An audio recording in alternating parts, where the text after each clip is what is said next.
Hey everyone, today we are going to read the sixth chapter of the book The Luminous Life of Lal Bahadur Shastri. This is Biography of Lal Bahadur Shastri and this is published by the Frontline Books.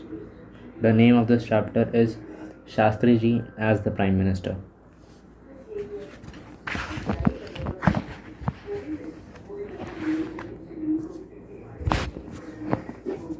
The May 27, 1964 is an unforgettable day in the history of India.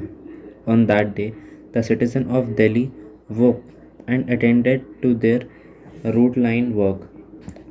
During the day came the shocking news from Teen Murti Bhavan. The first Prime Minister of Free India, Jawaharlal Nehru, living, living in Teen Murti Bhavan, had a heart attack. No one can remove that day from the pages of history when our country lost a leader of his capability. He was no more. It was unbelievable but true. One question echoed from Kashmir to Kanyakumari. After Nehru, who? The leader of the ruling party, the Congress party, thought deeply over the question. They continued a few suitable names on their finger. Which of them would be the best choice? Who would be the Prime Minister? Lastly, all of them made a common choice. It was none other than Lal Bahadur Shastri. He was the only person to conduct the nation in such critical times. Other than him, there was no one who who could take the responsibility of such a big country like India to take it in right dis- direction. A shield of India's honor. Lal Bahadur Shastri was the Prime Minister of India at the critical time in the Indian history. He was not sound in health at that time, but he faced the problems confronting the nation like a hero. When he became the Prime Minister, the first problem that he had to face was caused of Pakistan. Pakistan was making her grip by eating away India's land. It was promoting Indian Muslim. After China's attack, India's confidence in her power had been shaken, and at that very time, Pakistan was creating trouble along the borders. But Shastriji was not a man who would surrender to the evil of Pakistan. He first tried to earn the friendliness and support of other nations for India. He visited Russia, Egypt, Canada, and Britain. He explained to the leaders of those nations India's position. He attended a meeting of the non-allied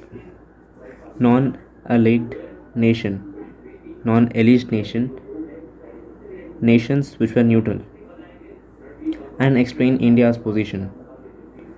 He even tried to reason with Pakistan President Abul Ayub Khan, the run of Kutch. It had become Pakistan's habit to aggravate Indian somehow and jump to arms. Pakistan's intention was to swallow Kashmir by some means. So, in April-May of 1965, she sent her forces across the eastern borders into the run of Kutch in Gujarat state. Lal Bahadur was not frightened by this sudden attack. He faced the problem with great diplomacy and skills at that serious moment. The Indian army forced the attackers to run away. Then both countries agreed to stop fighting. Force will be met with force. Friendly words can't tame a serpent. There is no one way to do it, and that was to take away the serpent fangs. even before the ink with which they had signed the Kutch Agreement dried up. Pakistan became prepared herself to strike. Pakistani soldiers entered Kashmir in disgust. In September 1965, Pakistan soldiers intruded the territory of Chamb area. War broke out all along the ceasefire line on the Kashmir border. The cunning and mischievous enemies had managed to enter Kashmir. Pakistan also tried to provoke Indian Muslims. The Pakistan army feasibly occupied the area that belonged to the India. There was the danger of war spreading to the eastern borders also. In addition to this, there was the threat posed by the Chinese on the northern borders of India. Lal Bahadur Shastri faced all these problems with strong willpower. It was it was at this time that country understood the greatness of Lal Bahadur Shastri. He decided that was the time to teach Pakistan a lesson. He gave full freedom to the commander of Indian Army. At that time, Shastriji command to the generals was go forward and strike. When Shastriji addressed the nation on August 13, 1965, he referred to Pakistan threat and said, "Force will be met with force." 2 days later, during the celebration of Independence Day, he declared from the rampart of the Red Fort, "It does not matter if we are destroyed. We will fight to the last to maintain the high honor of the country's nation and its flag." Chronology of event: 18 July 1949, Joint Military Confederacy Joint Military Conference between India and Pakistan commenced, uh, commen- uh, commenced in Karachi to decide on the ceasefire line in the state of Jammu and Kashmir. 26 July 1949, agreement reached on a ceasefire line in Kashmir in a joint military talk held in Karachi. 6 January 1950, Prime Minister Nehru disclosed that he had proposed Pakistan that they could ban war as the method of solving their problems. 15 September 1950, Justice Sir Owen Dixon submitted his report to Security Council, which said that Pakistan violated international law by crossing the boundaries. 5 July 1951, violation of Kashmir ceasefire line. India complained of violation by Pakistan to the Security Council. 6 March 1965, India protested to the Security Council against Pakistan's progressive annexation of areas of Kashmir under the illegal occupation. 5th April 1965, Pakistan gave away over 2000 square miles of Indian territory to Kashmir to China under the Sino-Pakistan Boundary Agreement. 17th April 1965, Prime Minister Lal Bahadur Shastri repeated his no war pact offer to Pakistan. 23 April 1965, Pakistan launched an assault along 60 miles front from Ding to Chad in the Run of Kutch. 5th August 1965, Pakistan infiltrator crossed into Indian territory all along the 470-mile ceasefire line in Kashmir. 21 August 1965, Prime Minister Lal Bahadur Shastri blamed Pakistan for sending 3,000 to 4,000 infiltrators to Kashmir and warned of attack in aggression did not stop. 1st September 1965, Pakistan launched a large-scale attack on Chamb and Jurian across the international borders of Jammu and Kashmir. 5th September 1965. Fighting broke out between India and Pakistan on the western borders. President Ayub Khan sent telegram to UNSG saying that people of Kashmir have taken to arm against Indian tyranny. 10 January 1966. A 10-point agreement, Tashkent Declaration, signed on January 10, 1966, by which India and Pakistan reaffirmed their obligations under the UN Charter not to have recourse to force and to settle their disputes through peaceful means without prejudice to their basic positions on the Kashmir issue. 6 January 1968. Government of India explained M. Ahmed, the Counselor of Pakistan High Commission, for distributing money and arms to subversive element in India. 15th August 1968. Prime Minister Ms. Indira Gandhi appeared to the Pakistan President to reconsider a no-war pact with India. 1st September 1968.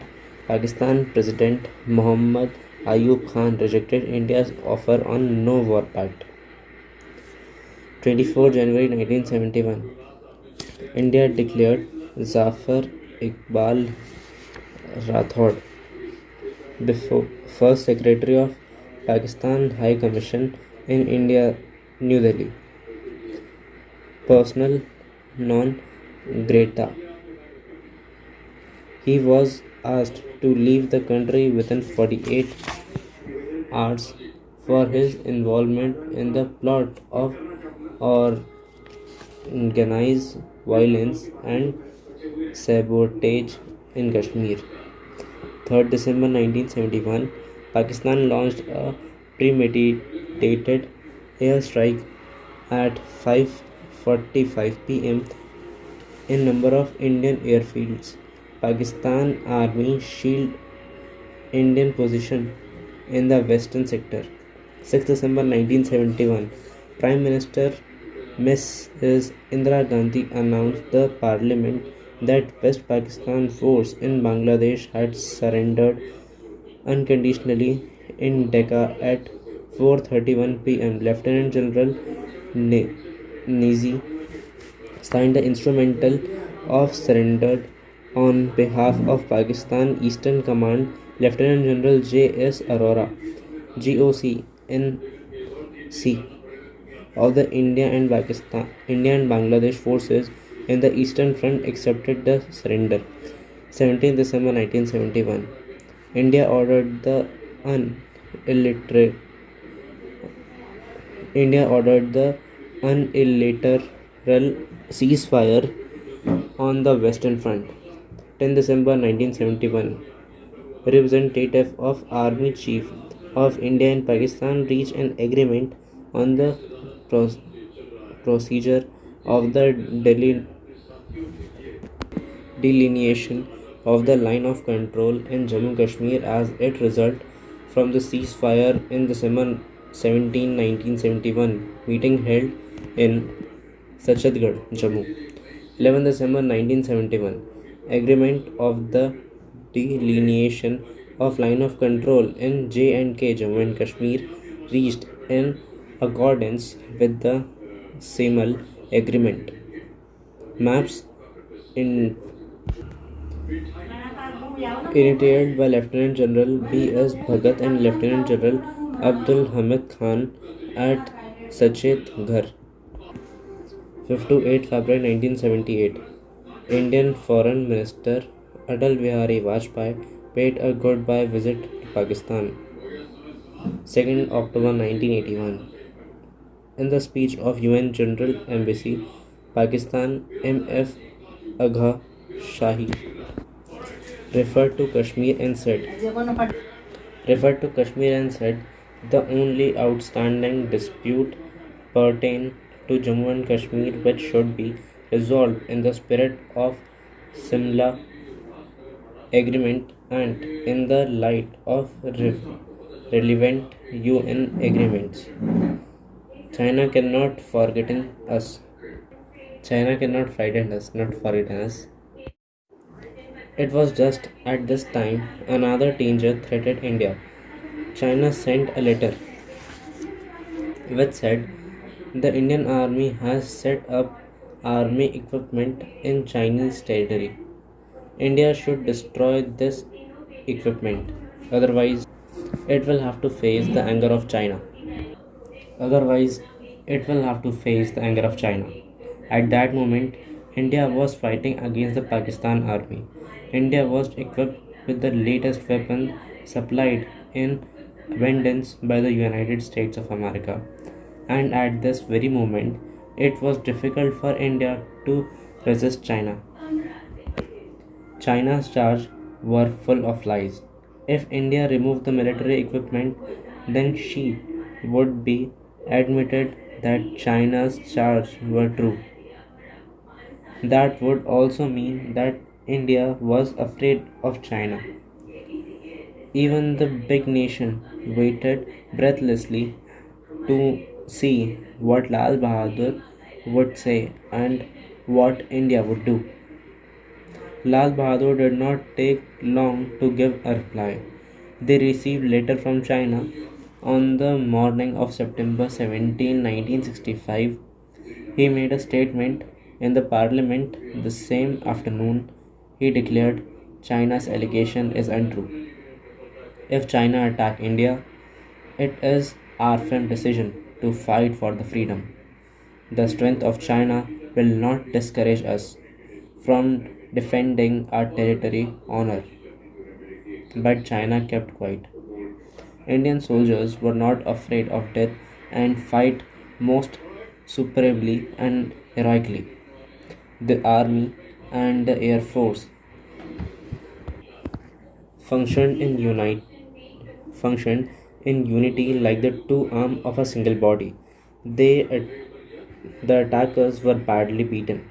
The Pakistani army could not stand against Indian army. It was then that, for the first time, the world came to see the incomparability of the Indian army. Tashkent Treaty. Some big nations had a fear that if India won the total victory over Pakistan, it would minimize their reputation. But at that time, the Security Council of United States organization called the India and Pakistan to stop fighting. On the invitation of Khoisin, the Khoisgin, the primary of Soviet Russia, Lal Bahadur Shastri and Ayub Khan met in Tashkent in January 4, 1966. The leader agreed that their army should withdraw to the old ceasefire line in Kashmir. They came to conclusion that two countries should live in peace and friendship. Many people in India felt that these should not return their territory taken from the Pakistan like occupied Kashmir. They argued that the whole they argued that the whole Kashmir belonged to India. But Shastriji wished to give one more chance to Pakistan to live in peace and friendship with India. So he signed the Treaty of Friendship. Tashkent Declaration, January 10, 1966. The Prime Minister of India and the President of Pakistan, having met at Tashkent and having discussed the existing relation between India and Pakistan, hereby declaring their firm resolve to restore normal and peaceful relations between their countries and to promote understanding and friendly relations between their people. They considered the attainment of those objectives of vital importance for the welfare of 600 million people of India and Pakistan. First, the Prime Minister of India and the President of Pakistan agreed that both sides will exert all efforts to create good neighborly relation between India and Pakistan in the accordance of the United Nations Charter. The reaffirm their obligation under the Charter not to have recourse to force and to settle their dispute thought peaceful means. The consideration that the interest and peace in their region and particularly in the Indo-Pakistan subcontinent and indeed the interest of the people of India and Pakistan were not served by the continuance of tension between the two countries. It was against this background that Jammu and Kashmir was discussed and each of the sides set forth in the respective position. Troops withdrawal. The Prime Minister of India and the President of Pakistan have agreed that all the armed personnel of the two countries shall be withdrawn not later than 25 February 1966 to the positions they had prior to 5th August 1965, and both the sides shall observe the ceasefire term and ceasefire line. The Prime Minister of India and the President of Pakistan have agreed that relation between India and Pakistan shall be based on the principle of non-interference in the internal affairs of each other. Fourth, the Prime Minister of India and the President of Pakistan have agreed that both sides will discourage any propaganda directly against the other country and will encourage propaganda which promote the development of friendly relations between the two countries. Fifth, the Prime Minister of India and the President of Pakistan have agreed that the High Commissioner of India to Pakistan and the High Commissioner of Pakistan of India will return to their post and that the normal functioning of diplomatic mission of both countries will be restored. Both governments shall observe the Vienna Convention of 1961 on diplomatic intercourses. Trade relation. Sixth, the Prime Minister of India and the President of Pakistan have agreed to consider measures toward the restoration of economic and trade relation, communication, as well as crucial exchange between India and Pakistan, and to take measure of implement the existing agreement between India and Pakistan.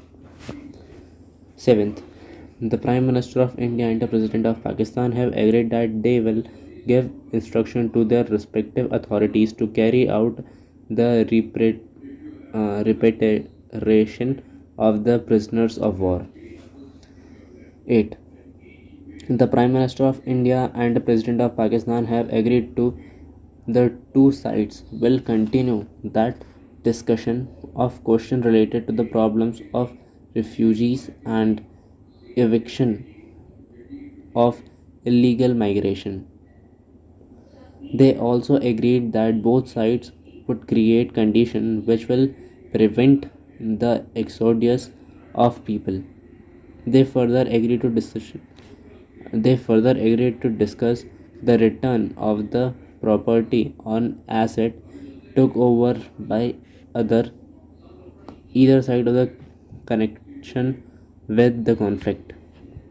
Soviet leader taken thanked.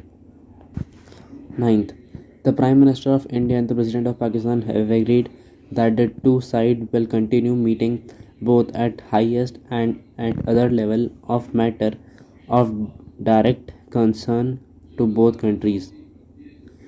Both sides have recognized the need to set up joint Indian-Pakistan bodies which will report to their government in order to decide what further steps should be taken. 10th, the Prime Minister of India and the President of Pakistan record their filing deep appreciation and gratitude to the leader of Soviet Union the Soviet government and personally to the chairman of the Council of Ministry of USSR for their constructive, friendly, and noble part of bringing about the present meeting, which has resulted in mutual satisfactory result. They also expressed the government and friendly people of Uzbekistan their sincere thankfulness for their overwhelming respect and generous hospitality. The invite of chairman of the Council of Ministry of the USSR to witness this declaration, Tashkent, January 10, 1966.